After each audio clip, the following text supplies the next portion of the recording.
como combinado, né, nós vamos ter uma aula hoje sobre a Laura de Melo Souza. E vamos começar falando um pouquinho sobre a trajetória da própria Laura. Desses historiadores que eu selecionei para a gente estudar aqui no curso de Historiografia, a Laura é uma das mais novas. Ela, dia 2 de janeiro, completou 69 anos. Eu considero ela da geração de 52, do ano de 52, que eu falei que é um ano que nasceram muitos historiadores brasileiros importantes hoje, porque ela nasceu no dia 2 de janeiro de 53, então eu considero, às vezes é só um mês de diferença para o de 52, então eu considero que ela seja da mesma geração. E a Laura, ela tem uma trajetória muito interessante, que eu poderia chamar de uma trajetória verdadeiramente uspiana. Começando pelos pais, Antônio Cândido, e pela mãe, Gilda de Melo Souza, dois notáveis professores da USP, dois reconhecidos intelectuais brasileiros. Então, a Laura nasceu praticamente nos braços da USP, e lá ela fez toda a sua formação. Fez a graduação, fez o mestrado, fez o doutorado. Foi professora durante 31 anos, de 1983 até 2014, e se tornou uma referência em relação a algumas temáticas da história do Brasil. Então, a Laura, ela tem, digamos assim, desde a sua infância, uma experiência que é uma experiência legitimamente de uma vida acadêmica, considerando que os pais, além de professores da USP, eram intelectuais de muito relevo em São Paulo e no Brasil, e tiveram uma participação na história do Brasil que foi muito importante para a formação da própria Laura a partir da infância. É que eles, como, digamos, suspeitos do regime civil-militar e como protetores de muitos desses perseguidos e escondidos da época da ditadura, eles viviam um clima muito politizado na própria casa. Esse clima politizado ele foi muito importante na formação da Laura, nas experiências dela de criança e de adolescente, e essa vida, digamos assim, de criança e adolescente, ela vai atravessar muito do pensamento e das posturas da Laura ao longo do tempo. Ela fala muito nas entrevistas que quando entrou na universidade, em 1972, ela tinha uma posição que ela considerava muito desconfortável na universidade, porque ela vivia na casa dela uma espécie de mundo do segredo, ou seja, o que acontecia na casa não podia sair para a rua, por conta dessa política de proteção feita pelos pais aos perseguidos do regime. Ela disse que na USP era muito constrangedor para ela por vários aspectos. Alguns eram as pessoas sempre dizerem: você é filha da professora Gilda, você é filha do professor Antônio Cândido. Ela se sentia muito, digamos assim, constrangida por essas cobranças, por esses parentescos, que tiravam de alguma maneira a individualidade dela.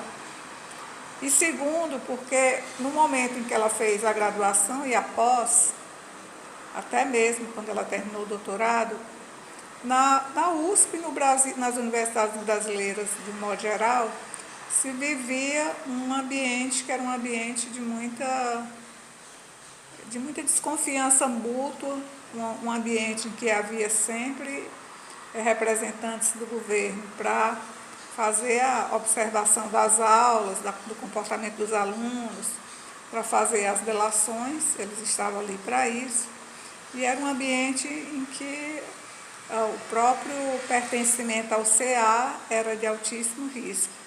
E a Laura disse que passou a vida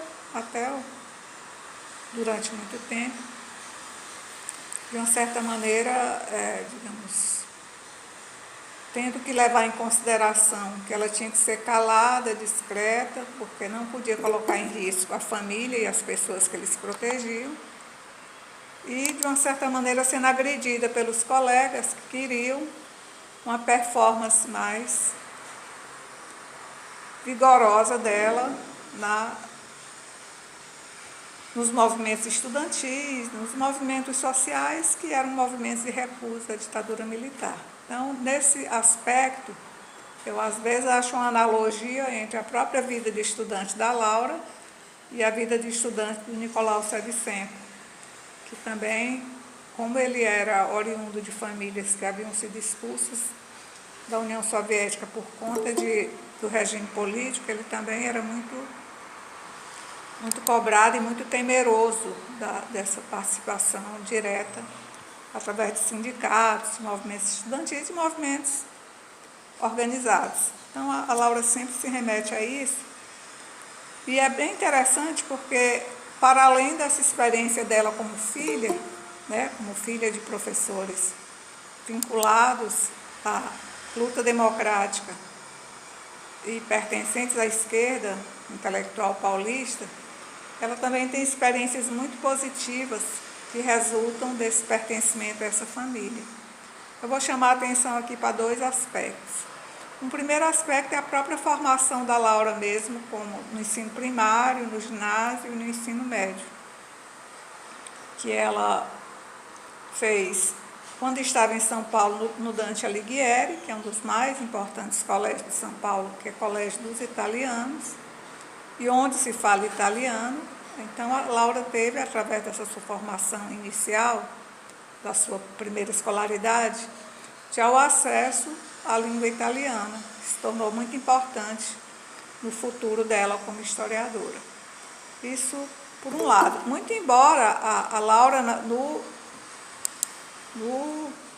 na entrevista daquele livro Conversas com Historiadores Brasileiros, que não foi a que eu coloquei para vocês, eu coloquei outra, ela diz claramente que só fez o ginásio, começou o ensino médio, mas ela era super rebelde, super desinteressada das coisas da escola, interessada por outras coisas, e ela nem terminou o ensino médio, ela fez foi o supletivo, o EJA, esse que a pessoa vai fazer só a prova. Ela diz isso sem constrangimento, que não fez, propriamente não fez ensino médio, ela fez aquelas provas acho que na época chamava supletivo. E ela também tem outra experiência, assim, que tem relação com a vida infantil e familiar, que é que os pais dela passaram 2 anos morando na França como professores visitantes, em Paris.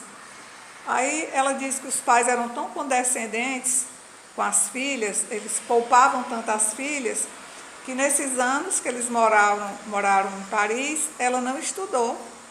Os pais achavam os colégios da França muito duros, muito exigentes, eles tinham pena das meninas, e ela e a Marina não estudaram durante 2 anos. Os pais davam aula em casa, das matérias correspondentes àquelas séries, que ela tinha de 11 a 13 anos, mais ou menos, quando ela passou em Paris. E o resto do dia ela passava perambulando em parque, em praça, em museu, conhecendo coisas, andando para cima e para baixo, sozinha, porque Paris era ainda uma cidade, ainda é, mas era mais ainda uma cidade muito segura, e não tinha nada demais uma criança andar solta pelas ruas, descobrindo a França. Mas o que eu quero chamar a atenção não é para a falta de escolaridade formal da Laura, é para o fato de que ela, quando entrou na Universidade de São Paulo, em 1972, quando passou no vestibular, ela já era fluente em inglês, em italiano e em francês. É para remarcar a grande diferença que faz na vida do historiador o domínio, ainda mais o domínio precoce de línguas estrangeiras. Daí não ser nada estranhável a gente ver nos livros da Laura, desde os primeiros, um grande número de referências a autores ingleses, franceses, espanhóis, italianos, porque ali ela já, antes de os livros serem traduzidos no Brasil, ela já dominava essas línguas e já incorporava esses materiais aos seus trabalhos. Bom, tentando, assim, colocar em termos cronológicos, a Laura termina o mestrado dela em 82, o doutorado em 86, e a livre docência não consegui saber quando ela fez para o titular, mas em 2014 ela já se aposenta da Universidade de São Paulo, mas durante esses 31 anos, ela entrou como professora em 83, durante esses 31 anos ela teve experiências muito grandes em universidades europeias e americanas como professora visitante, certo? Agora eu vou falar um pouco de cada um dos livros da Laura, especialmente dos que eu tenho, porque tem livro dela que eu não tenho. E vários livros da Laura eu não tenho, porque são livros...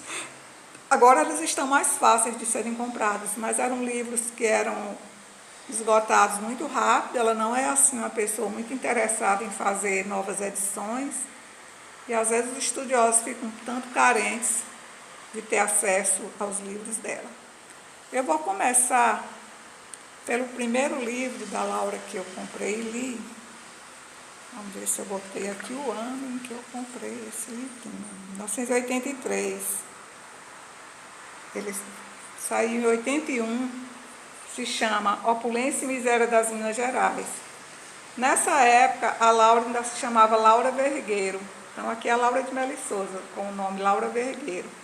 Por quê? Porque a Laura foi precoce, assim como a Maria Odila, ela foi precoce no casamento também. Ela casou com 19 anos, com aquele famoso compositor, sambista moderno, que teve muito sucesso nos anos 70 e nos anos 80, que é o Carlinhos Vergueiro, que é, inclusive, digamos, parceiro de composição do Chico Buarque. É um nome muito renomado na música brasileira, especialmente como compositor. E a Laura casou muito cedo com o Carlinhos Vergueiro, teve as duas filhas. As duas filhas da Laura já estão chegando nos 50, que elas estão de 45 para 50, ela já tem várias netas. É uma família só de mulheres. O Antônio Cândido teve 3 filhas, a Laura teve 2 filhas e tem 3 netas. Praticamente não tem homens, são os maridos. Então, esse livro, a Laura não tinha terminado nem a dissertação de mestrado. Ele faz parte daquela coleção Primeiros Passos, da Brasiliense. Inclusive, o primeiro livro dessa coleção, um dos primeiros livros dessa coleção é da Danda Prado, filha do Caio Prado. E tem livros também da Lília Schwartz, começando. É uma coleção que eu não sei com quantos livros. Diga, querido. Pode repetir o nome do livro? É Opulência e Miséria das Minas Gerais. Aqui ela pega aqui como se fosse a dissertação em andamento e faz uma síntese mostrando principalmente esses contrastes entre o mundo digamos assim, da mineração, que em tese seria o mundo da opulência, mas ela trata mesmo dos pobres. Aqui esse trabalho é trabalho mesmo sobre a extrema pobreza que abraçava a maior parte da população mineira na época dessa opulência das minas.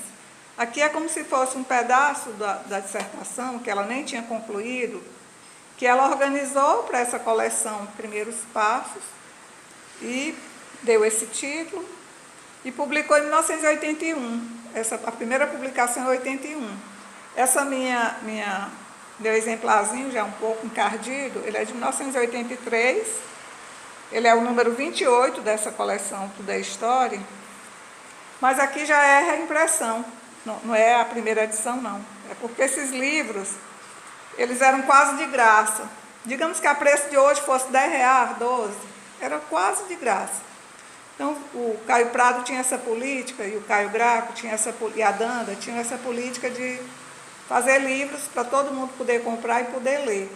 E aqui a Laura publicou seu primeiro livrinho, Opulência e Miséria das Minas Gerais. Deve ter, inclusive, a edição nova, porque quando a Brasiliense se reorganizou, eles voltaram a publicar. Eu já comprei alguns que eu tenho velhinhos, assim, encardidinhos, eu já comprei novos para ver se o meu problema aqui da rinite, ele não vai muito afetado. Bom, então isso aí é o primeiro livro da... R$6, Maria Eduarda. Olha, gente, abaixo do 10 que eu estava imaginando, né? Então, vale a pena vocês irem comprando essas coisas. Eu compro de vez em quando, coisa de 7, de 8, de 10, elas são super importantes. Às vezes é uma coisa que nunca mais vai sair, só está ali na estante virtual. É muito bom. E nós, historiadores, a gente não pode descartar nada.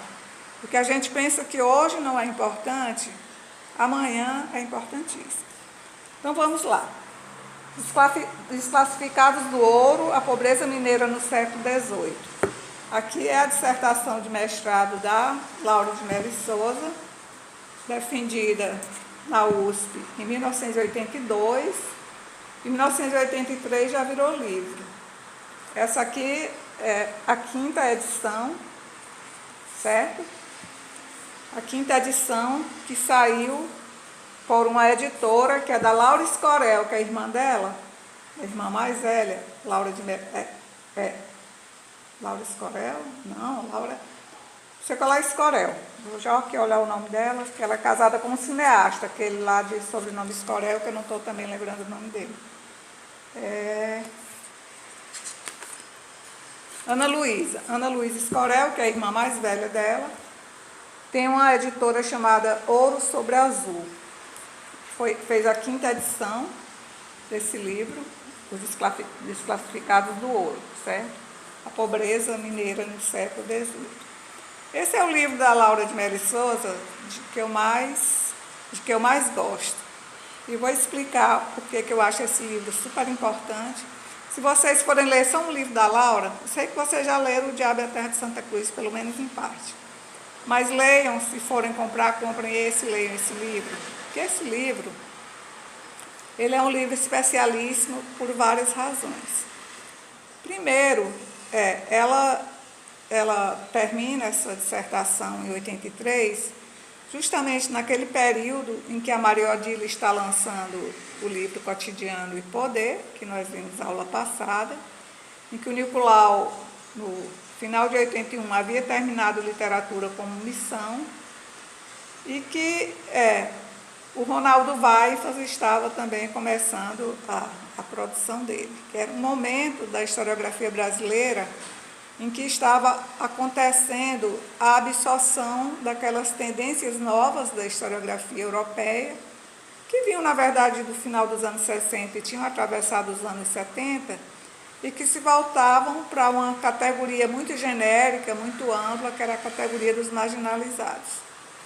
Esses marginalizados, enquanto eles podem ser, digamos assim, grosso modo, compreendidos como todos aqueles que eram, na perspectiva do Foucault, os excluídos da história. Então, quando você pega a historiografia inglesa, a francesa, a italiana, aqui nos anos 80 a brasileira, a gente vai ver um desfile assim, muito grandioso de sujeitos que ainda não haviam entrado para a história escrita e que estavam silenciados na memória, mas que vinham pouco a pouco, começando, digamos assim, a habitar esses espaços do mundo da escrita.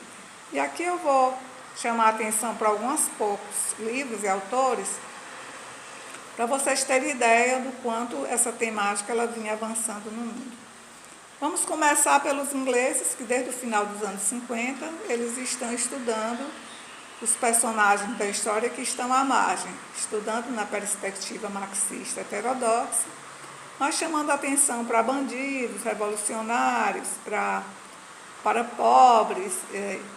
Aí a gente pode colocar nesse conjunto inglês o Thompson, o Goudé, o próprio Hobsbawm, com aquelas temáticas que na história inglesa foi chamada de história vista de baixo, e que praticamente todos eram dentro de uma perspectiva marxista. Se a gente vai para a França, nós vamos achar um cenário também, que é um cenário que vai também conduzir para o interesse por essas temáticas dos de baixo. E aqui vamos chamar a atenção para o trabalho primeiro do Michel Foucault, e os marginalizados do Foucault vão ser praticamente os doentes, os loucos, os presidiários, os homossexuais. Vamos também ter aqui na França o impacto dos estudos sobre a pobreza que já vinha acontecendo praticamente na Europa toda. De uma certa maneira, a gente pode dizer que o Thompson havia estudado os pobres, né? Mas os grandes livros de referência em relação à pobreza eram o livro de um autor polonês chamado Bronisław Geremek. Eu não estou lembrando aqui o título do livro, mas vocês podem consultar rapidamente na internet que vocês vão ver. O Bronisław Geremek, ele tem poucas traduções, acho que só uma tradução no Brasil, a gente praticamente só acha o Geremek na estante virtual também. E um historiador francês, de sobrenome Mollard, que eu não lembro também o primeiro nome dele, não sei se é Jean, que foi a grande referência na França com relação aos estudos de pobreza. E quando a gente vai para a Itália, aí essa dimensão de uma história vista de baixo, uma história dos marginais, uma história, digamos, mais ligada àqueles personagens esquecidos da história, ela pode ser vista no Ginsburg, que começa com as feiticeiras, né, nos Andarilhos do Bem, e trabalha com o boleiro Menóquio, no Queijo e os Vermes, mas praticamente boa parte dos livros do Carlo Ginzburg são livros voltados para esses personagens esquecidos. Lá na França, um pouquinho depois, a gente pode encontrar também, mas eu não lembro da Laura fazer referência a ela, a Michelle Perrault, estudando os excluídos da história. O certo é que nos anos 60 e 70, estava muito em voga estudar a história pelas margens, estudar, digamos, os processos históricos de construção dessa marginalidade, mas não no sentido prisional, não. Dessa marginalidade em relação à história, os personagens da história. Por exemplo, o Foucault estuda mais no âmbito institucional, as prisões, as clínicas, mais a dimensão institucional.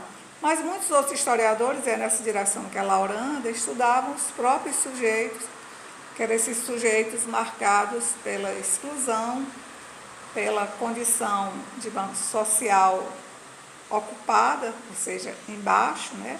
Na hierarquia social, eles eram os mais precarizados, os mais desfavorecidos.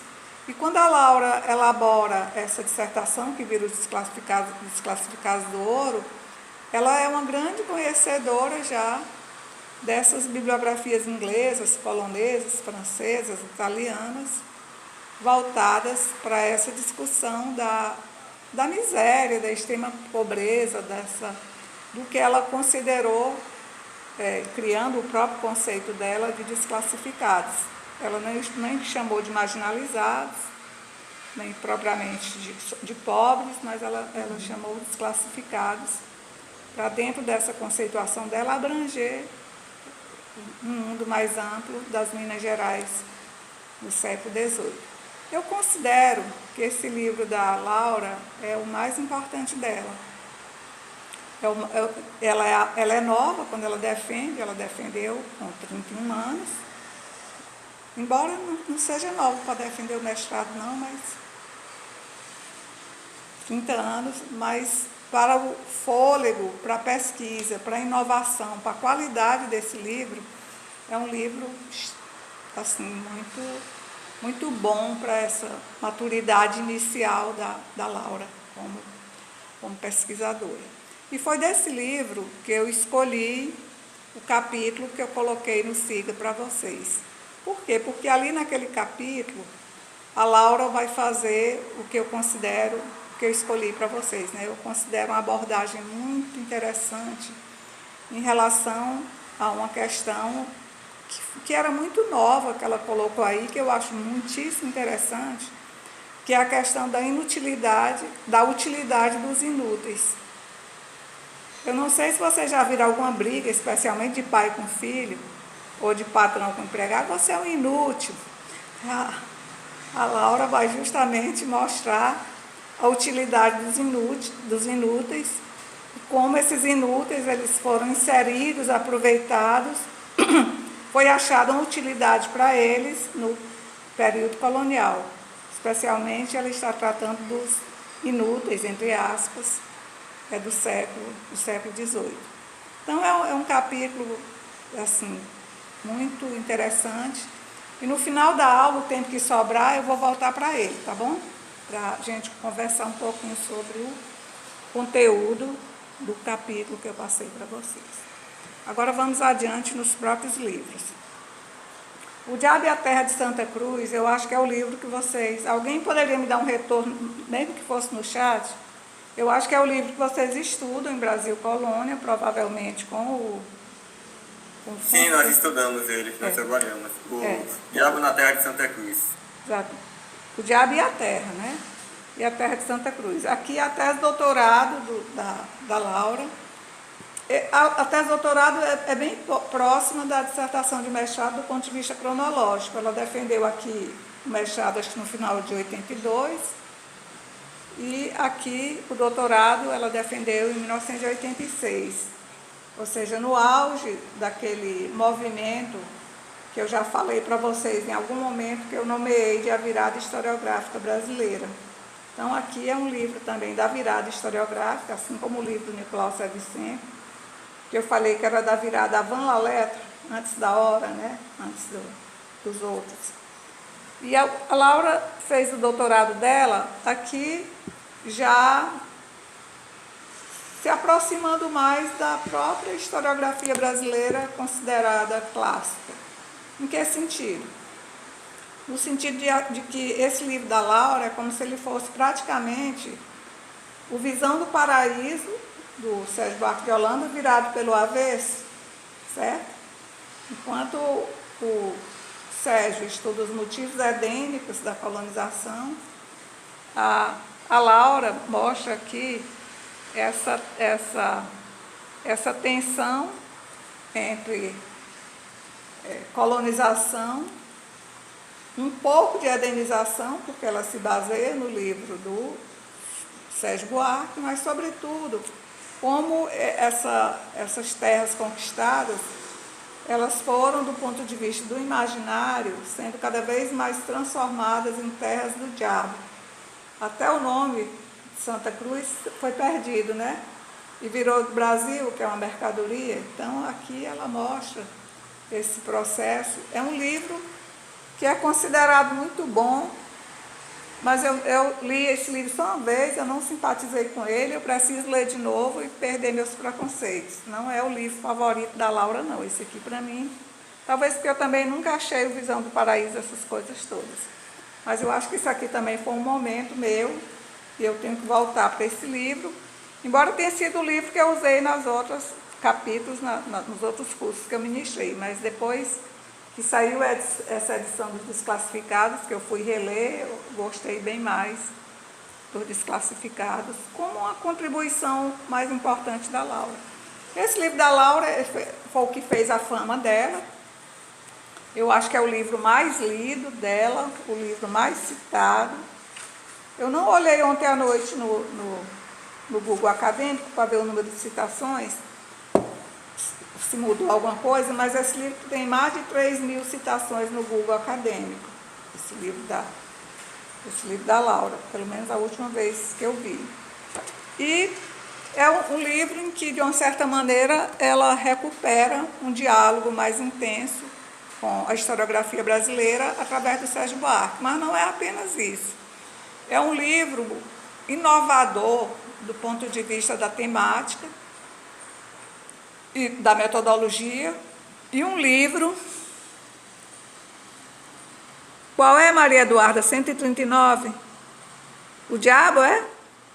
Não, professora, os Desclassificados do Google. Os Desclassificados. Tudo isso? Tudo isso, professora. Ainda bem que eu tenho o meu. Já tenho. Se a professora checar, imagine a gente. Bom, então, o Diabo e a Terra de Santa Cruz, ele tem características muito interessantes do ponto de vista da inovação no campo historiográfico brasileiro. Uma dessas inovações é com relação à própria temática. Essa temática das mentalidades e do imaginário foi uma temática que se insinuou aqui no Brasil a partir da obra da Laura e do Weinfels. Tanto que eu escolhi a entrevista, os dois falando um sobre o livro do outro aqui para vocês terem ideia, digamos assim, Pode falar, Joel. Mas depois não deixa eu perder isso aqui que eu estou dizendo, não. Sim, diga. Hã?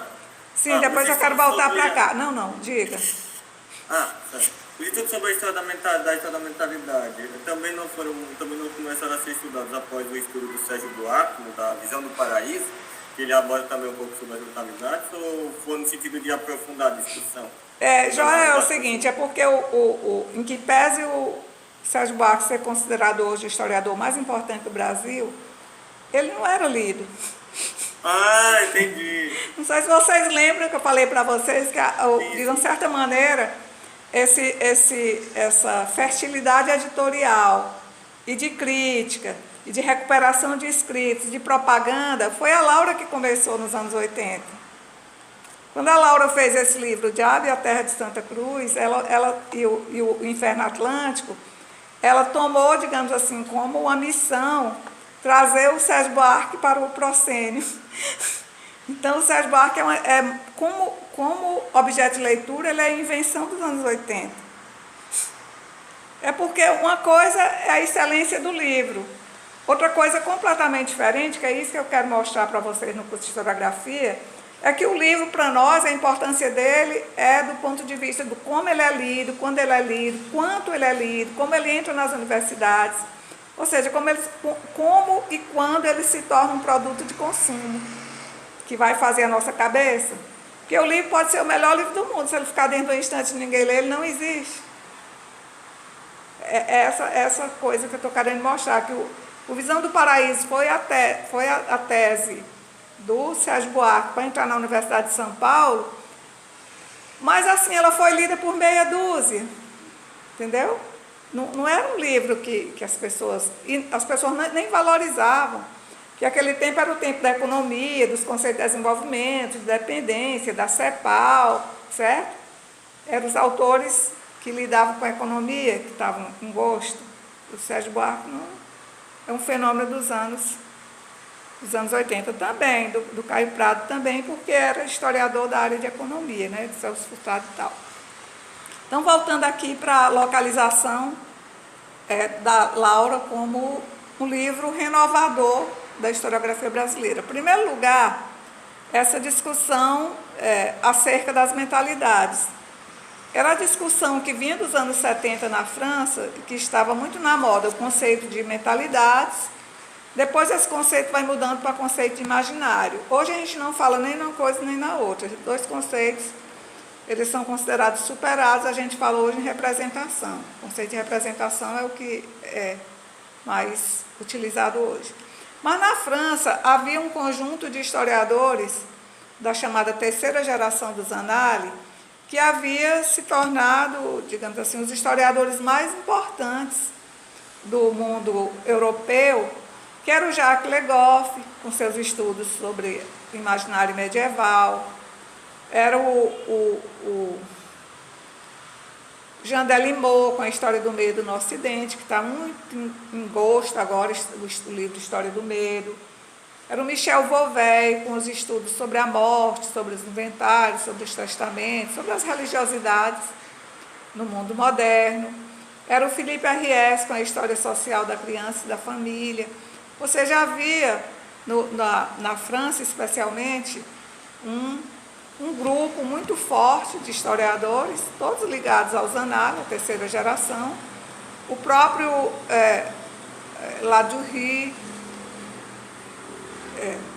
Leroy Ladurie, ou seja, os principais historiadores, o Duby, os principais historiadores franceses dos anos 70, começo dos anos 80, eles eram tributários dessa corrente chamada História das Mentalidades, que a história das mentalidades estudava, sobretudo, aqueles processos ligados à vida religiosa, à vida, à morte, às crenças, à magia, à feitiçaria, a coisas que, digamos, eram, de uma certa maneira, rebeldes ao modelo civilizacional europeu em curso, aos pertencimentos à religião católica apostólica romana e aqueles valores mais consagrados que vinham da experiência da nobreza e da crescente burguesia europeia. O que se estudava mais era digamos, a antiguidade, a Idade Média, aquilo que aparecia no mundo moderno como algo a reprimir, certo? Ou como, digamos assim, como práticas memoriais antigas que vinham de tempos também desconhecidos, de tempos não datados, que é mais ou menos o que Ginsburg fazia Ginsburg fazia na Itália com os seus livros, os franceses faziam também na França, na chamada História das Mentalidades. Embora uma coisa, Ginsburg não tem nada a ver com mentalidades, não. A tradição dele é uma tradição alemã e inglesa da escola de Warburg, que é uma coisa que é muito pouco estudada aqui no Brasil. Por um lado, a Laura e o Weifers, eles estavam se inserindo nessas novidades europeias, e eles tinham ido para a Europa fazer bolsa sanduíche no doutorado. Antes de terminar o doutorado, foram fazer a bolsa sanduíche, que é aquela permanência de 1 ano para pesquisar outras coisas, para incrementar a tese com conhecimentos novos adquiridos em outras instituições. Por um lado, as mentalidades. Por outro, a emergência de algo também no campo historiográfico, que não necessariamente estava ligado às mentalidades, que eram os estudos de imaginário, que eles iam mais de uma experiência sociológica, de estudar o que hoje a gente chama as representações, ou seja, as ideias que eram construídas em relação a certos processos, não as práticas propriamente ditas, mas as ideias, as formas, digamos assim, intelectuais, as formas representacionais imaginárias das coisas que realmente aconteciam. Então, ela é tributária de uma vertente mais sociológica do imaginário e de uma vertente mais histórica e antropológica das mentalidades. Tudo isso é novo. O mais novo é ela aplicar esses conjuntos teóricos e conceituais à história do Brasil, fazendo como eu falei, uma espécie de inversão daquilo que fora estudado pelo Sérgio Buarque de Holanda em Visão do Paraíso. Em Visão do Paraíso, o Sérgio se volta mais para o que seria, digamos, a ideia de que essas terras descobertas eram uma espécie de paraíso terreal, paraíso na terra.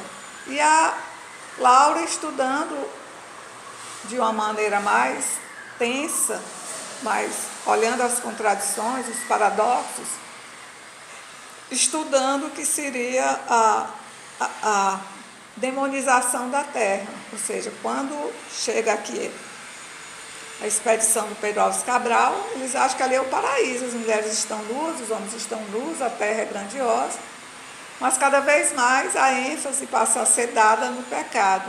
Cada vez, quanto mais passa o tempo colonial, mais a imagem da terra ela passa a ser demonizada. Aqui é a terra do diabo, é a terra da luxúria, é a terra dos excessos, é a terra da imoralidade, a terra dos maus costumes. Então, ela vai trabalhar um pouco nessa direção.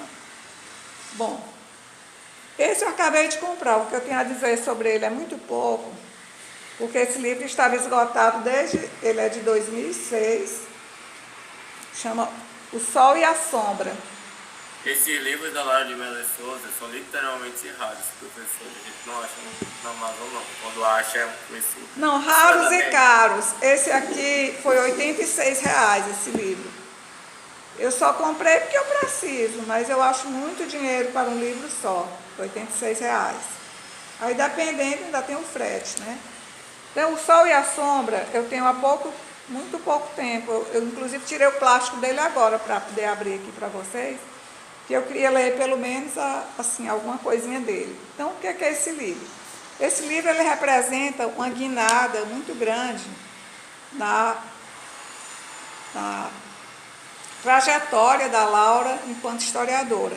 Que nós vimos no Diabo e a Terra de Santa Cruz e no Inferno Atlântico, que ela praticamente trabalha a mesma temática. O Inferno Atlântico eu não comentei porque eu não tenho esse livro, nunca consegui comprar. Mas ela comenta mais ou menos, digamos assim, os aspectos que são aspectos ligados a essas leituras, né, do Deus e do Diabo na Terra de Santa Cruz. Outra é uma continuidade do Diabo e a Terra de Santa Cruz. Mas aqui o Sol e a Sombra, a Laura dá uma guinada assim, muito forte na carreira, nos interesses como pesquisadora, e de alguma maneira, esse livro eu vou tentar ler nem que seja assim, uns 2 capítulos, com a maior brevidade, porque o que eu senti lendo aqui o Urelha e tal, é que ela, de alguma maneira, ela se aproxima de novo do Desclassificados do Ouro. Não que ela vai estudar o Desclassificado em Minas Gerais, mas ela, mais uma vez, ela é a grande historiadora de Minas Gerais, acho que é a maior historiadora concentrada nesse recorte que é Minas, nesse recorte do século XVIII, e aqui ela estuda a política e a administração na América Portuguesa no século XVIII. O livro ele é dividido basicamente em 2 partes. A primeira parte ela faz uma abordagem sobre a capitania de São Paulo, sobre a capitania de Minas, do ponto de vista mesmo da arquitetura da administração dessas 2 capitanias, mostrando uma forma de história política, mas uma história política apresentada mesmo a partir desse jogo institucional, dessa relação Portugal-Brasil e da relação da coroa com os administradores dessas diferentes capitanias. Ela faz essa abertura, uma abertura. Tudo da Laura é diferente, mas é um tanto convencional a escolha da temática aqui nesse livro. E a segunda parte do livro, que é a maior, que eu não li, por isso que eu não posso dar detalhe, ela trata, assim, como se fossem as trajetórias dos mais importantes gestores coloniais do século XVIII. E ela mostra não só a administração propriamente dita desses sujeitos em Minas Gerais, desses maiores administradores, maiores gestores portugueses, como o périplo que eles fazem pelo mundo. Porque geralmente um grande administrador, ele administra, digamos, parte aqui da América Portuguesa, mas ele também é deslocado para a África, deslocado para a Ásia. Esses auxiliares da coroa portuguesa, e aqui ela chama a atenção principalmente para os governos do final do século XVIII, começo do século XIX, até a chegada de Dom João, eles são como se fossem treinados para representar, né, e para gerir os interesses da coroa portuguesa em qualquer lugar do mundo onde a coroa ainda tinha colônias. Então ela mostra essa história a partir dos gestores, e essa história ela é uma história que retoma 2 perspectivas metodológicas da Laura, que ela reivindica sempre, que é o fato de ela ter um grande interesse pela história global, ou seja, ela, mesmo quando ela estuda São Paulo ou Minas, ela articula o tempo todo essa história ao grande mundo ocidental, e aqui no caso do Sol e a Sombra, ao grande mundo mesmo, total. Então ela faz uma história global. Nisso ela é muito fiel àquele aprendizado que ela teve com o Fernando Novaes, que foi orientador no doutorado e no mestrado, que é uma perspectiva, digamos, não nacional, mas uma perspectiva internacional, um tipo de interpretação que considera que as colônias elas são parte de um mundo muito mais largo, cujo centro administrativo e político está na metrópole. E a Laura ela é muito fiel a esse legado do Fernando Novaes, do ponto de vista de propor uma história que é uma história mundial, que é uma história global. Isso por um lado. Por outro, portanto, essas biografias, esses trajetos biográficos que ela traça aqui no Sol e a Sombra, são trajetos que consideram o gestor em todas as instâncias, ou seja, ele andando por todas as colônias, realizando essas funções de representar a coroa portuguesa nessas diversas colônias. Por um lado, ela reivindica essa história global, não faz história local. Segundo, ela reivindica também para si, aqui tomando para ela um aprendizado feito através da obra, da convivência, da orientação, da proximidade com o Sérgio Buarque de Holanda, que é fazer uma história total. O que seria a história total do ponto de vista metodológico? Uma história que considera que política, administração, economia, sociedade, tudo isso só pode ser compreendido de maneira articulada.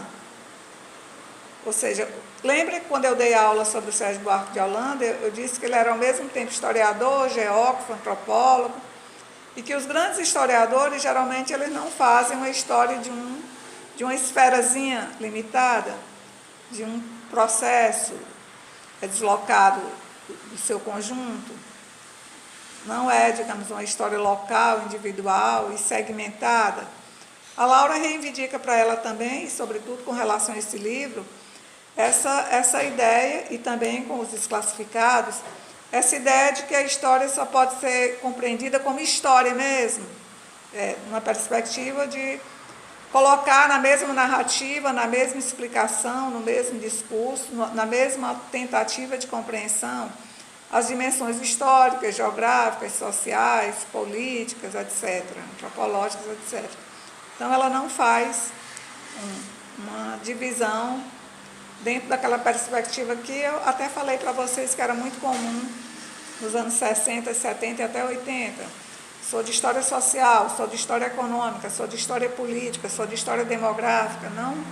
Não coloca esses limites, essas fronteiras. Então, a história que ela propõe é uma história ao mesmo tempo global, ou seja, de todo o mundo, tudo é articulado dentro da tradição do Novaes, e é uma história total, única.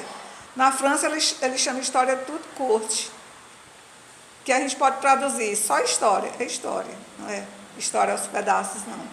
E ela faz isso, principalmente nesse livro Sol e a Sombra e no Desclassificados do Ouro. Mas o Sol e a Sombra eu só estou dizendo o que eu ouvi dizer, não. Eu não li o livro. Com relação a Laura falando por ela própria, a melhor entrevista ainda é essa aqui mesmo, de conversas com historiadores brasileiros.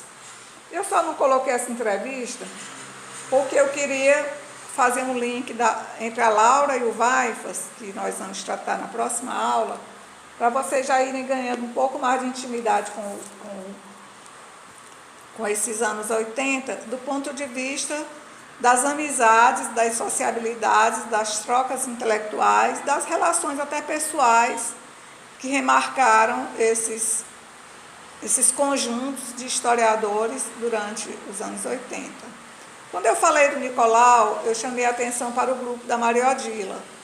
A Laura não dá a menor bola para a Maria Odila aqui nos livros. Dela, não. A Maria Odila e nem nas entrevistas ela fala muito pouco. Mas eu mostrei que havia um grupo em torno da Maria Odila, o Nicolau Sevichenko, Maria Inês Borges Pinto, o Elias Tomé Saliba, um grupo que estudava pobreza, urbanização, etc, etc. Aqui, no tempo da Laura, há um grupo também muito grande, só que o grupo dela é em torno do Novaes, certo? Onde entra a Leila Algrante, da Unicamp. Então, é um grupo também que ele procura se fortalecer, utilizando, em boa medida, uma referência no Caio Prado Júnior, certo? Que essa referência no Caio Prado Júnior ela é feita também no grupo da Maria Odila, especialmente por ela, mas aqui no grupo do Novaes, especialmente, o vínculo é Novaes, Sérgio Buarque e Caio Prado, formando o que seria uma grande tradição paulista. E nessa entrevista da Laura, ela é muito boa, essa entrevista é ótima. Ela é muito feliz em mostrar esses vínculos, mostrar essas relações, mostrar as leituras, essa tradição que foi sendo formada desde os anos 70 e que se tornou muito importante nos anos 80, que inclui esse grupo onde a Laura está colocada. Bom, antes que no fim eu quero comentar um pouquinho esse capítulo dos classificados do ouro, eu vou chamar a atenção para alguns aspectos relacionados à historiografia desse período e que ainda hoje tem ressonância e que a gente pode ver muito claramente nas entrevistas que são feitas hoje por esses historiadores, que todos eles, com exceção do Weifers, que é mais novo, parece mais velho, mas é bem mais novo. Vou beber, viu?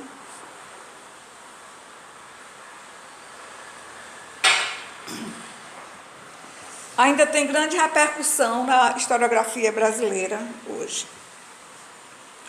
Bom, um primeiro ponto que eu quero chamar a atenção é desse pertencimento auto-reivindicado da Laura com relação ao Fernando Novaes e ao Sérgio Buarque de Holanda. Fernando Novaes, nós vimos, foi o orientador dela, o mentor intelectual, e trabalham sempre juntos. O trabalho mais relevante que eles fizeram juntos foi no História da Vida Privada no Brasil, que o Fernando Novaes coordenou os 4 livros que vocês conhecem, e a Laura de Melo Souza organizou um dos volumes, que eu não me lembro se foi o volume 1 ou foi o volume 2, mas deve ter sido o volume 2. Então, esses pertencimentos da Laura ao Fernando Novaes, e que ela reitera o tempo todo nas últimas entrevistas também, faz com que a Laura tenha uma posição que ela declara como não marxista, certo? Mas uma posição que ela é muito ligada ao que seria as interpretações da história que colocam o conflito como a centralidade.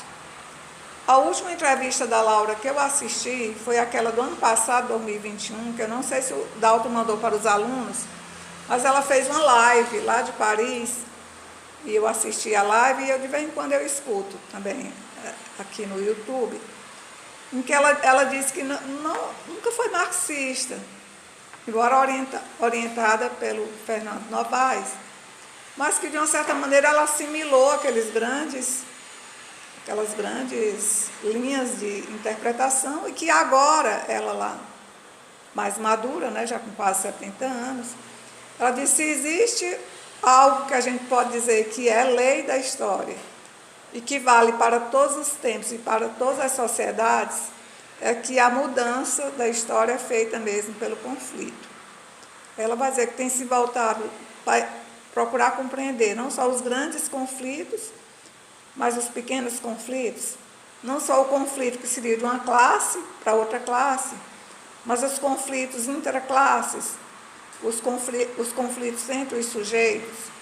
Então, na interpretação da Laura, sempre tem, embora ela não use conceitos de Marx, não use, digamos assim, aquelas palavras-chave da interpretação marxista, mas ela compartilha com Marx o que todos nós compartilhamos, porque virou praticamente algo comum na interpretação do mundo, que é a compreensão de que o conflito muda o mundo, que o conflito altera, que as relações conflituosas, elas têm uma dinâmica de transformação e que o historiador não pode ignorar esses aspectos na elaboração do seu trabalho. Então, de uma certa maneira, a Laura, ela reitera hoje aquilo que está de maneira, às vezes, difusa nos seus trabalhos e, às vezes, nuançado dentro da perspectiva que ela chama de paradoxal ou de contraditória. Mas mesmo a noção de contradição é uma noção que tem um pé no marxismo. Então, ela continua, digamos, a infidelidade ao Fernando Novaes. Com relação ao Sérgio Buarque de Holanda, se do ponto de vista da interpretação a gente vê a formação que ela teve com Fernando Novaes, a gente, do ponto de vista das temáticas, observa que a Laura tem cada vez mais se transformado numa seguidora do Sérgio Buarque de Holanda. Isso pode ser muito bem remarcado na participação que ela teve no História da Vida Privada. O capítulo dela, lá na História da Vida Privada, eu usei em um dos cursos passados, mas eu já tirei do meu interesse, porque o capítulo dela é praticamente uma síntese do Monções e do Caminhos e Fronteiras, ou seja, eu não vi os capítulos no capítulo que ela colocou na História da Vida Privada, mais do que uma excelente resenha daquilo que já foi feito pelo Sérgio Buarque de Holanda nos anos 40 e nos anos 50, nos livros que eu tirei os capítulos para vocês. Então, mas a Laura, muitos também no Historiografia Brasileira Contemporânea, muitos dos artigos dela, dos anos 90, dos anos 2000, eu acho que ela colou excessivamente no Sérgio Buarque de Holanda, dentro daquela política que eu falei de valorização do autor, que não foi feita só por ela, mas basicamente por ela. E uma valorização que começou a ser feita ainda em 1949, pelo pai dela, Antônio Cândido, quando fez um prefácio magnífico ao Raízes do Brasil, que se tornou o prefácio tão conhecido quanto o livro do Sérgio Buarque de Holanda. Então, assim, eu vejo o trabalho da Laura como marxista e não marxista, mas não imagina que isso aqui é uma coisa própria dela. É porque é como se fosse o senso comum, certo? O senso comum, hoje, de interpretar o mundo e que abarca não só os historiadores, mas todas as pessoas. Então, é um modo um tanto paradoxal, um tanto contraditório de a gente se situar frente à teoria e frente à interpretação do mundo. Bom, durante a trajetória da Laura, muitas polêmicas atravessaram a história do Brasil. E a polêmica em que ela se envolveu, junto com o Novaes e com o grupo do Novaes na USP, foi aquela polêmica que eu já falei um pouco sobre ela, que envolve a interpretação do Brasil colônia, a história do Brasil colonial, que é entre o grupo chamado Antigo Sistema Colonial, que é o principal historiador, o Fernando Novaes, e o grupo chamado Antigo Regime dos Trópicos, cujo historiador principal é o João Fragoso, certo? Que é do Rio de Janeiro. E é bem interessante, eu tenho lido entrevistas antigas e atuais desses historiadores. Eu vou considerar antigas essas que já têm 20 anos de conversas com historiadores brasileiros, e vou considerar atuais essas que eles estão fazendo para as lives, agora na época da pandemia. E é bem interessante porque a Laura participou dessa polêmica. Uma das entrevistas dela do passado, ela disse que se arrepende da exaltação, do vigor com que ela, digamos assim, rebateu as teses dos colegas do Rio de Janeiro. Na entrevista do Fernando Novaes para o Conversas com Historiadores Brasileiros, ele não teve a língua queimada por Papa e ele diz claramente do desconforto, apesar de não ter inimizade pessoal, do desconforto que foi essa discussão com os historiadores do Rio de Janeiro. Mas a Laura, nessas entrevistas agora, ela amacia. Inclusive na live do ano passado, que eu falei agora, o Dalton, que adora provocar, ele fez uma pergunta para ela em relação a essa polêmica entre essas duas interpretações. Aí a Laura desconversou, mandou ele ir para outra live que ela tinha feito com os professores da Federal Rural de Pernambuco, no mesmo ano, que também está disponível também, eu tenho ouvido essa live para ver o que ela diz. E ela disse mais ou menos para o Dalton, não, isso aí não tem muito a ver com a historiografia, não, isso aí é um debate intelectual, assim, tipo, isso tem muita importância.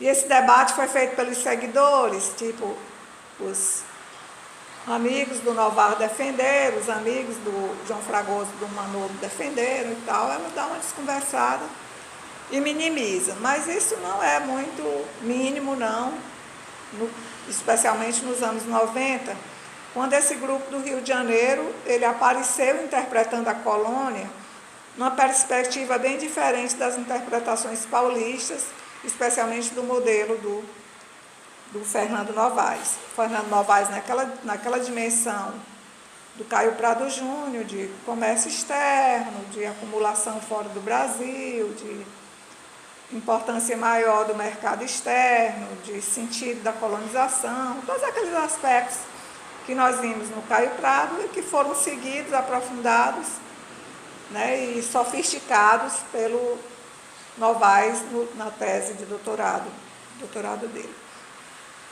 Bom, os seguidores do Novaes, eles tomaram digamos assim, para si, e o Novaes também, a Laura também, e outros professores da USP tomaram para si a defesa dessas perspectivas marxistas de São Paulo, que já vinham daquele grupo do Capital, que eu falei para vocês, que foi o grupo formado em torno do Fernando Henrique, do José Arthur Gianotti, do Paul Singer, do próprio Fernando Novaes e muitos outros grandes historiadores, sociólogos e filósofos paulistas que se encontraram no final dos anos 50 e construíram uma tradição, que é essa tradição que foi questionada pelo grupo do Rio de Janeiro. O que é esse grupo do Rio de Janeiro? Na verdade, é um grupo que, originalmente, ele é formado dentro das perspectivas marxistas de uma historiadora muito famosa chamada Maria Ieda Linhares, que foi exilada na França, passou muito tempo, voltou com a anistia e se tornou a principal historiadora da Federal do Rio de Janeiro, na área de história econômica, né, considerando que ela era marxista, quase que ortodoxa. E a dona Maria Ieda, ela tomou como objetos principais de interesse estudar especialmente a agricultura brasileira, a acumulação interna, o comércio externo e o contrabando. Ou seja, ela veio dar atenção para aqueles temas que eram temas que eram o contrário dos temas do Novaes e do Caio Prado Júnior, que eram temas ligados mais a essa preeminência do comércio exportador durante a colônia. Então, essa tradição fluminense, ela é formada aí com base no pensamento da Maria Ieda Linhares e de um pensamento, digamos assim, de um marxismo quase inclassificável no Brasil, mas também, de uma certa maneira, ortodoxo, do Ciro Cardoso. Depois o Ciro Cardoso, quando ele ficou mais velho, ele mudou totalmente as suas interpretações e os seus interesses em relação à história, mas ele tem até um livro chamado, não sei o que lá, Racionalista. Já vai ver se tu encontra aí o título certo desse livro. Tipo Debates Racionalistas, que é um livro que ele é construído para atacar essas perspectivas da historiografia paulista. Então, Ciro Cardoso e a Maria Ieda Linhares, dos anos 70 para os anos 80, eles tiveram muitos adeptos, muitos seguidores, tanto na Federal do Rio de Janeiro como na Fluminense. E entre eles, nós podemos destacar o João Fragoso. Aí tem muita live do João Fragoso também, se vocês tiverem interesse. A Fátima Gouveia, que até faleceu muito nova, que era um nome assim, muito prestigiado dessa tendência historiográfica. E o Manolo Florentino, que faleceu agora na Covid. Só que esse grupo aqui do João, da Fátima e do Manolo, eles progressivamente foram se afastando dessa tradição mais marxista e se aproximando de um grupo de historiadores portugueses de uma enorme fama nos anos 80, 90, no começo dos anos 2000, e que eram, digamos assim, historiadores que eles minimizavam a presença da metrópole na colônia. Eles colocavam praticamente em discussão aqueles conceitos de centro e periferia que foram usados pelo Novaes, que foram construídos lá na época da CEPAL, usados pelo Fernando Henrique Cardoso também. Eles desconsideravam que houvesse centro e periferia e consideravam que toda a área era, digamos, era um grande Portugal. Portugal na África, Portugal na Ásia, Portugal na América. Aqui era a América portuguesa. E que eles se aproximam de alguma maneira daquela perspectiva que nós já comentamos brevemente, da Maria Odila, com aquele conceito de interiorização da metrópole, dela e dos orientantes dela, que era o contrário do Novaes lá na USP. Então, esses autores do Rio de Janeiro, eles se aproximam da historiografia portuguesa e constroem com os portugueses o que seria um modelo de explicação concorrente a esse modelo Caio Prado, Novaes, que era o modelo de explicação dominante no Brasil. Então, há como se fosse, os críticos, a Laura também critica um pouco isso, é como se fosse uma absorção pelos brasileiros das explicações portuguesas. Ou seja, essa aproximação resultou em que os brasileiros começaram a estudar o Brasil como se eles fossem portugueses. Está dentro dessa tradição, os trabalhos quase se confundindo de brasileiros e portugueses, está dentro dessa tradição, por exemplo, o realce à unidade colonial portuguesa, ou seja, América portuguesa, África portuguesa, Ásia portuguesa, certo? Tudo quase que dentro de uma paridade em termos de importâncias. Portanto, o centro, a metrópole não era de onde saíam as políticas, era, digamos, do ponto de vista dos portugueses, uma administração mais conjunta de todo esse mundo. Uma desconstrução da ideia de metrópole e colônia. Praticamente as colônias também eram vistas em igualdade às metrópoles. A Laura discorda. Uma desconstrução, considerado mesmo uma inadequação desses conceitos de centro e periferia. Centro e periferia não seriam referendados pelas pesquisas do ponto de vista dos portugueses. E, portanto, a existência de um imenso Portugal e a não existência do Brasil ainda. Não sei se vocês viram o Fonseca aqui no que eu estou dizendo, certo? Do pouco que eu converso com o Fonseca, mas do muito que eu observo no que ele escreve, eu acho que ele partilha dessa tendência de explicação em que prevalece o pensamento português. Então, nesse sentido, essa tendência também, ela reduz o impacto da independência. Ou seja, a independência do Brasil não teria sido uma conquista colonial, não seria uma conquista dos brasileiros. Até porque não haveria brasileiros, eram luso-brasileiros. Portugal, digamos, era parte de Portugal na América, o Brasil. Não existia ainda o Brasil, que passa a existir quando essa independência é constituída. Então, os estudos seriam mais de uma lusitanidade do que de uma brasilidade.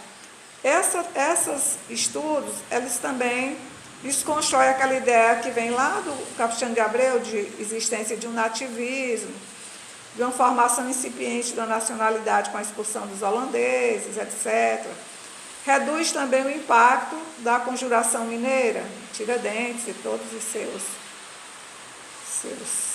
parceiros naquele movimento, que seria um movimento anticolonial. E, portanto, ela critica, no limite, todo o processo de heroicização de colonos e de personagens que atuam desde o século XVII e XVIII com um fim teleológico de construir a independência do Brasil. Então, essa tendência, ela critica e ela, digamos, nega, ela desconstrói essa ideia de que havia heróis coloniais que prescreviam, que desejavam, que lutavam pela independência do Brasil. Porque, na verdade, o movimento de independência não teria acontecido, teria sido, digamos, resultado das próprias decisões de Dom João de trazer para o Brasil o centro, né, administrativo, trazer a corte para cá, e em trazendo a corte e ela se instalando aqui, isso derruiria a ideia de que o Brasil se tornou independente. O Brasil, digamos, pela ação portuguesa, ele foi tornado independente na abertura dos portos. Então, são coisas, elas não estão ditas com essa crueza que eu estou dizendo aqui, não. São coisas muito sutis. Se vocês forem para o YouTube assistir as lives recentes desses historiadores todos, vocês vão ver como eles são diplomatas, eles botam panos quentes, como eles reduzem as diferenças.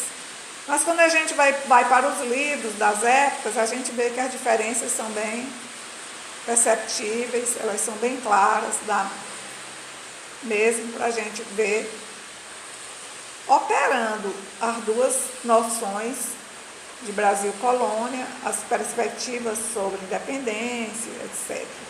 Então, há mesmo dois modelos explicativos. Esses modelos, até 2000, eles eram dados nas disciplinas diferentes, na mesma disciplina com professores diferentes. O Dalton ministrava a formação econômica do Brasil em fidelidade ao modelo marxista do Novaes, certo?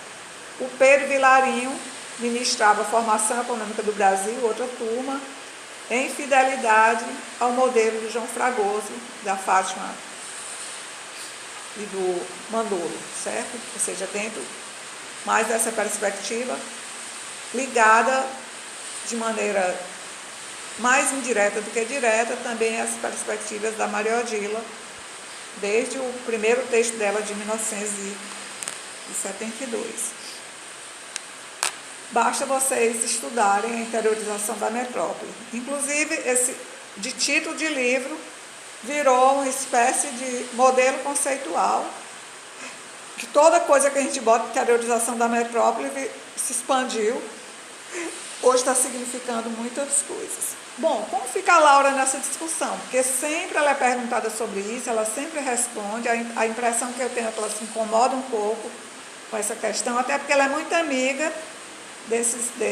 Quando ela começou a ir para Portugal, convidada pela minha orientadora, Maria Beatriz Nisa da Silva, que logo no final dos anos 80 voltou a morar em Portugal, se aposentou na USP, ela se aproximou mais desse grupo de historiadores portugueses e intensificou mais a amizade com esses cariocas. Então, ela é bem cuidadosa quando ela trata do assunto e ela coloca para os seguidores, ela tira um pouco o corpo de banda em relação a isso. Mas, assim, na fala da Laura, ela fica sempre ao lado do Novaes, louvando as explicações e mostrando, digamos assim, que é fiel a esse modelo da Universidade de São Paulo. No Rio de Janeiro, o livro, se vocês forem comprar eu sugiro que compre o livro Antigo Regime dos Trópicos. Um dos organizadores desse livro é o João Fragoso. Esse livro era caríssimo, não sei se ele baixou, eu tenho esse livro, comprei numa fase de preços altos, mas eu precisava. Se alguém puder pesquisar aí, se ele está à venda e quanto ele está custando, seria interessante. Mas a Laura se aproxima desse grupo, né?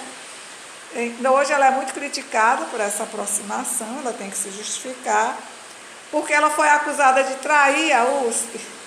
Essa traição da Laura tem rendido muito, assim, acho que desconforto para as respostas dela.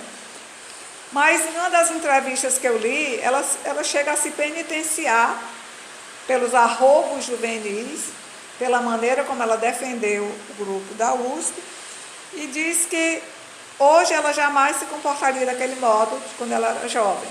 Inclusive, nessa entrevista aqui que eu passei para vocês, que ela se refere a ela e ao Weifers, ela dá a entender que não escreveria com a mesma crueza, e ela também atribui ao Ronaldo Weifers um certo exagero na linguagem quando ele escreveu aquele livro Trópicos do Pecado. O Trópicos do Pecado eu já coloquei uma vez num curso meu de historiografia, mas eu vou confessar para vocês, eu fiquei um pouco envergonhada de dar a aula.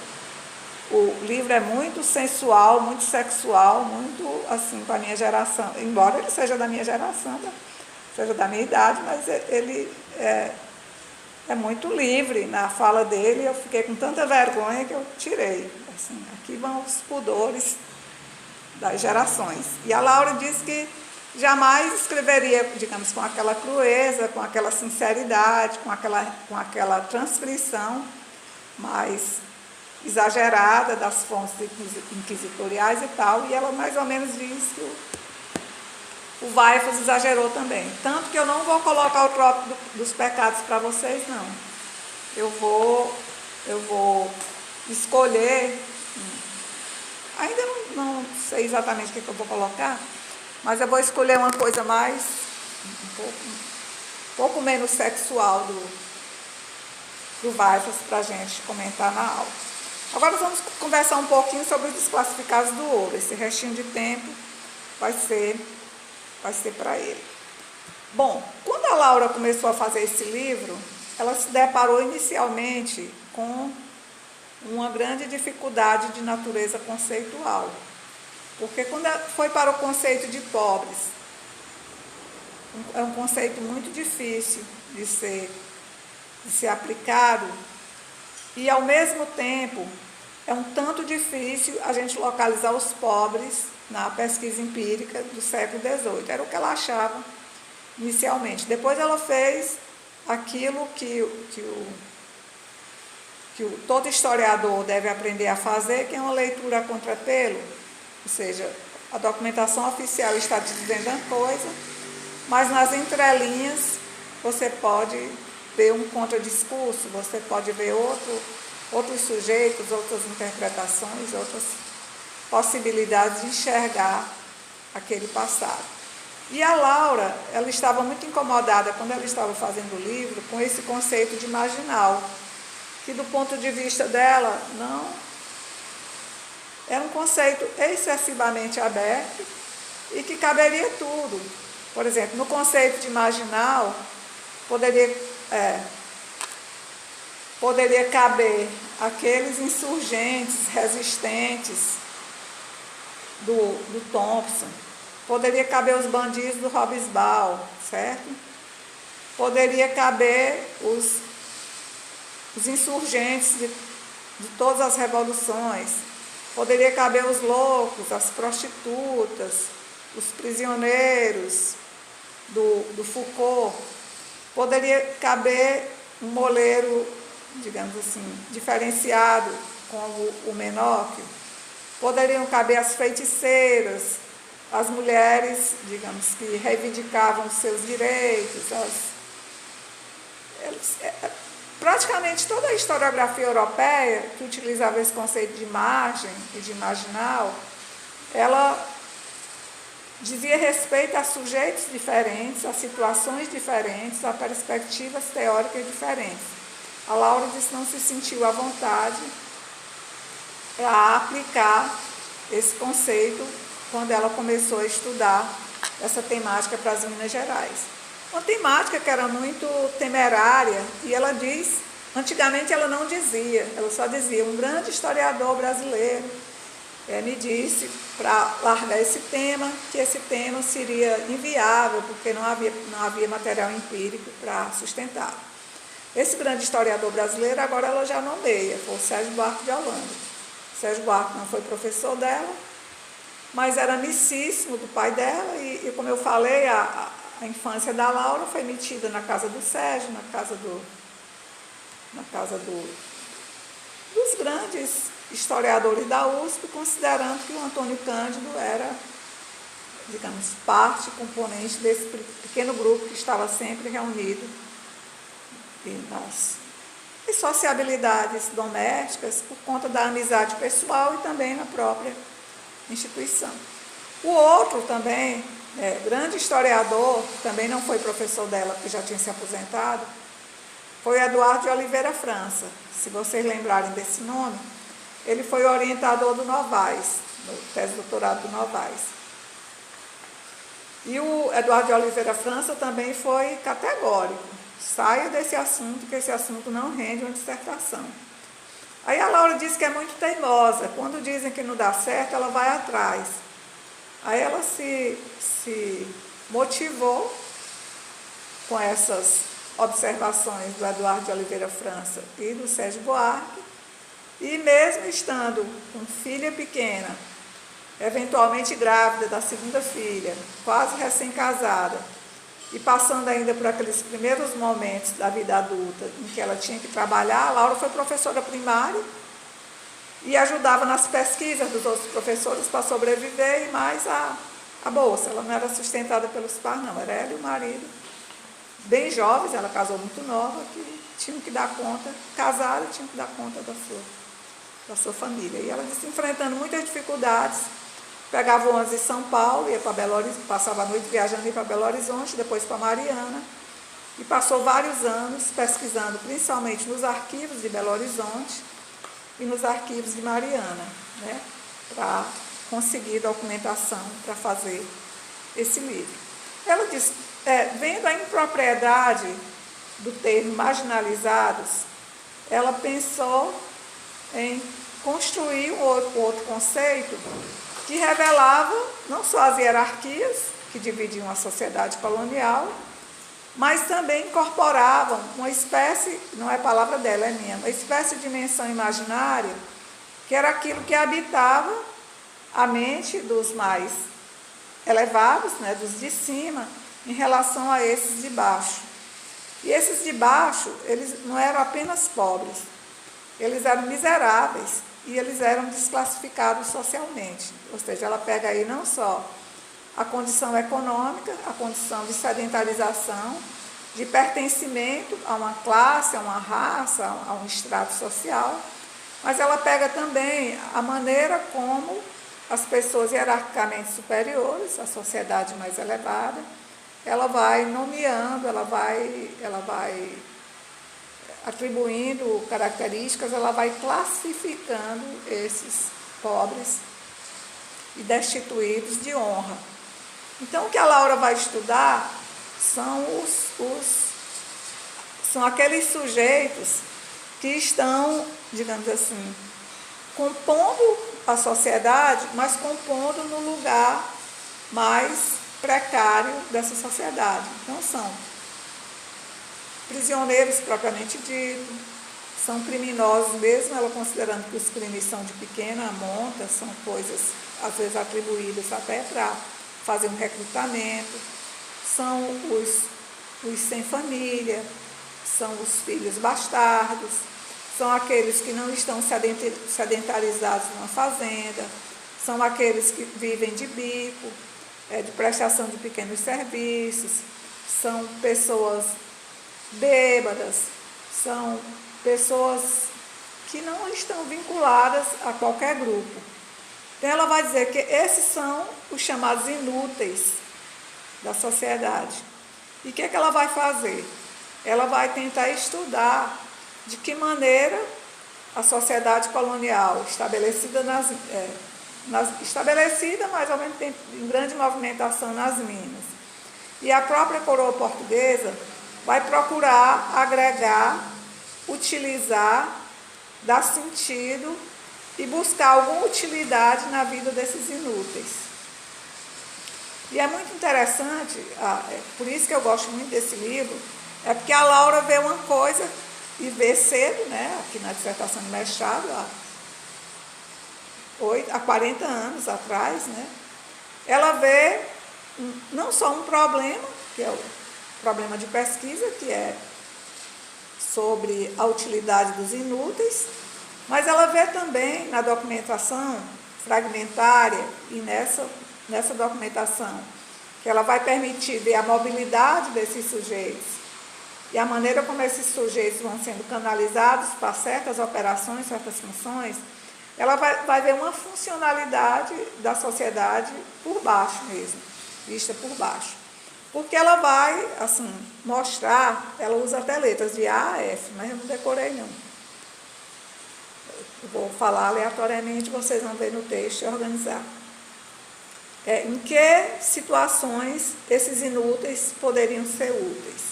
Aí ela começa recuperando a história das entradas e bandeiras e das monções, ou seja, aquelas expedições que iam para Goiás, para Mato Grosso, para várias regiões inóspitas da colônia que estavam em processo de descoberta e de ocupação, elas eram em boa medida compostas por esses marginais, por esses desclassificados, que eram retirados de prisões, que eram, às vezes, recrutados à força, que eram objeto de reclamação da vizinhança, e eram pessoas praticamente sem vínculos, sem raízes, mas que tinham nessa sua desordem de vida, nesse seu modo, digamos, muito duro de buscar formas de sobrevivência, eles tinham funções muito próprias, muito claras nas entradas e nas bandeiras.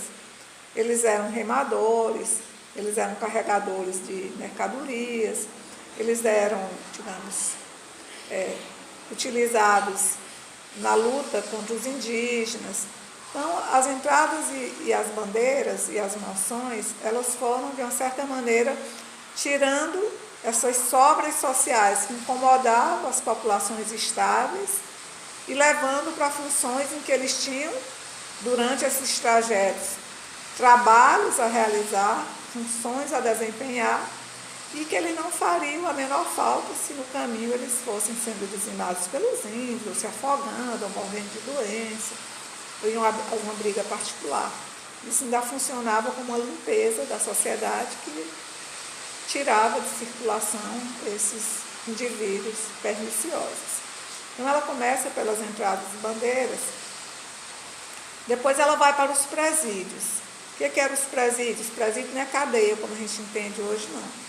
Presídios eram uma espécie assim, de povoações muito precárias, com pouca gente, inclusive com populações militares, que elas serviam como se fosse um anteparo entre a vida dos selvagens, os índios não civilizados, inimigos dos brancos, e que serviam como se fosse um muro de proteção, uma rede de proteção, para deixar as populações estáveis ou em estabelecimento, trabalhando com um pouco mais de sossego. Então, esses desclassificados, eles eram levados, às vezes, querendo ou não querendo, ou seja, recrutamento normal, recrutamento obrigatório, para compor e trabalhar nesses presídios, especialmente lutando contra as tribos indígenas que ameaçavam as fazendas, as vilas, as povoações que estavam se instalando durante o século XVIII. Porque a Laura aqui está praticamente em Minas Gerais, e Minas Gerais do século XVIII. É o recorte espacial, o recorte temporal. Então, ela vai apresentando uma série de situações em que esses desclassificados eles eram utilizados de maneira bem pensada, bem planejada pelos gestores em Portugal e aqui. Outra eram as guerras de conquista territorial. O exemplo que ela dá é do recrutamento de centenas de mineiros desclassificados, nascidos nas minas, mineiros nesse sentido, desclassificados que foram conduzidos a partir de São Paulo para aquela região que se formou depois a província cisplatina. Portugal e Espanha sempre lutaram naquele canto ali, que hoje é o Uruguai. Então, eles eram levados para essas guerras contra os espanhóis e havia uma certa consciência dos que recrutavam esses desclassificados de que eles não tinham saúde, eles não tinham idade, não tinham força, eles eram seminus, eles não tinham armas. Ela vai detalhando as roupas imundas e rasgadas, a arma era um pedaço de pau com uma coisa de metal afinado na ponta. Eles eram idosos, eram doentes, às vezes eram crianças, mas eles eram desligados de vínculos sociais e familiares mais amplos. E eles não eram dependentes, não eram agregados, não eram mineradores, não eram comerciantes, não pertenciam a uma família. E eles eram levados para as guerras. Eles próprios, quando chegavam aquelas hordas, centenas e centenas de famintos, que o custo de manutenção da vida deles era muito, muito grande para as vilas por onde eles passavam, mas eles diziam assim, não, claro que eles não servem para nada, não tem arma, não tem saúde, eles servem para fazer número, para assustar os inimigos, chegaram centenas, milhares de homens. Então, a observação que era feita pelos administradores, isso tanto visto em Portugal como visto aqui, era bom, não serve para nada, mas serve. Ou seja, são inúteis para a guerra, porque eles não têm força, não têm armamento, eles não têm aparato bélico para enfrentar os inimigos. Mas, entretanto, eles têm corpos que vão fazer vantagem do ponto de vista visual e que, se morrerem, não vão fazer a menor falta. Então, ela vai mostrando assim com uma certa... Talvez até isso seja o que ela chama de crueza dos primeiros textos dela. Ela diz que hoje não faria a transcrição literal de muita coisa que ela viu na documentação, que achava muito agressivo, muito cru. Mas, graças a Deus, que quando ela escreveu esse livro aí, não havia esse excesso de politicamente correto de hoje, que às vezes inviabiliza até mostrar, de fato, como funcionavam as sociedades antigas, as sociedades coloniais. Então, a Laura ela vai mostrando assim, o quanto esses desclassificados, eles têm uma presença, eles têm um trabalho, eles são utilizados na colônia, eles fazem parte de um sistema e, na verdade, eles são desclassificados, mas eles não estão fora do que é a vida social da colônia. E ela vai mostrar que o lugar por excelência do Brasil, em que esses desclassificados se multiplicaram aos milhares em todos os lugares, foi Minas Gerais. Porque Minas Gerais, quando da descoberta do ouro, se tornou o lugar de atração, como a Serra Pelada de hoje, né? Se tornou o lugar de atração dessas pessoas paupérrimas e sem muitas ligações familiares e sociais de toda a colônia e de Portugal. Portugal começou a incentivar também aquelas pessoas que eram consideradas inúteis lá, fazer uma grande propaganda da área mineradora, da possibilidade de sucesso pessoal, de vida produtiva, de paraíso constituído por essas áreas mineiras. E Portugal enviou aquilo que não era importante lá e que era ameaçador, como na colônia também houve um fluxo migratório na direção das minas, que era um fluxo que levava principalmente esses sujeitos que a Laura chama de os desclassificados. Então, a Laura estuda nesse livro as fímbrias da sociedade, naquilo que ela tem medo de mais desenraizado, de mais miserável, de mais precário. Por isso que eu acho esse livro melhor do que os outros, porque ela estava, digamos assim, começando a sua carreira e ela estava descobrindo, de uma certa maneira, por ela própria, um tema instigante, um tema, digamos, muito revelador de parcelas da história do Brasil que não eram conhecidas. E ela, como ela era muito, ela mesmo diz nas entrevistas que eles eram muito libertários, eram muito livres, eles eram muito assim, tributários dos movimentos 68 na França, liberação do corpo. Ela diz, se referindo a ela, é o Ronaldo Waifas. Mas eu acho que isso foi bom do ponto de vista, essa liberdade que ela se deu, que ela se dava como jovem, foi importante para ela ter também essa coragem de colocar no livro algumas coisas que ela reconhece que não colocaria mais. Ela já, uma senhora de beirando os 70 anos, ela, muito passada na civilidade europeia, ela não faria mais esse livro. Mas ainda bem que ela fez, e ainda bem que a Laura tem uma qualidade que eu admiro muito. Ela não fica pegando o livro, desmanchando e fazendo de novo. Não, o livro é datado. Esse livro aqui é de 1982, publicado em 83. Revela aquilo que os historiadores pensavam nesse momento.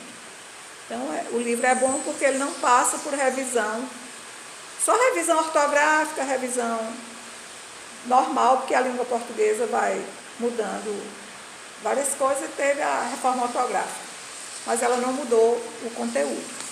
Bom, vamos ficando por aqui, certo? Quinta-feira, hoje é 19, quinta-feira é feriado, terça-feira eu vou, desse quarta e quinta eu corrijo as provas, para já ir colocando os resultados e atualizando, aproveitar esses dias para atualizar a caderneta de vocês, que eu já estou quase me libertando aqui das bancas. Só tem uma semana que vem, eu já vou ficar mais sossegada, vou me voltar para os registros de vocês.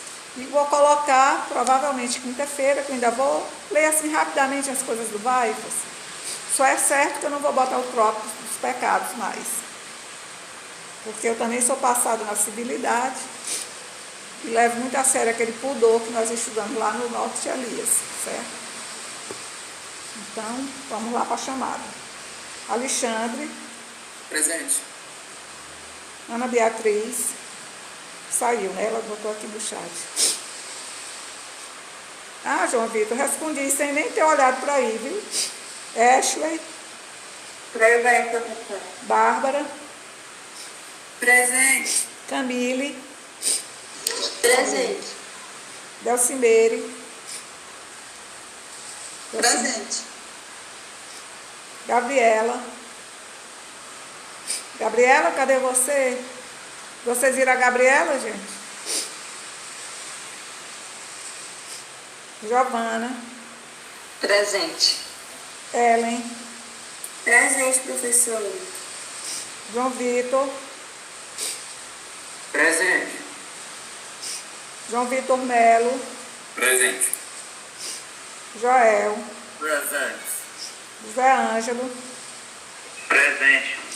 Valci. Presente. Juliana. Professora, a Juliana, ela entrou, só que ela teve que sair para resolver uma coisa.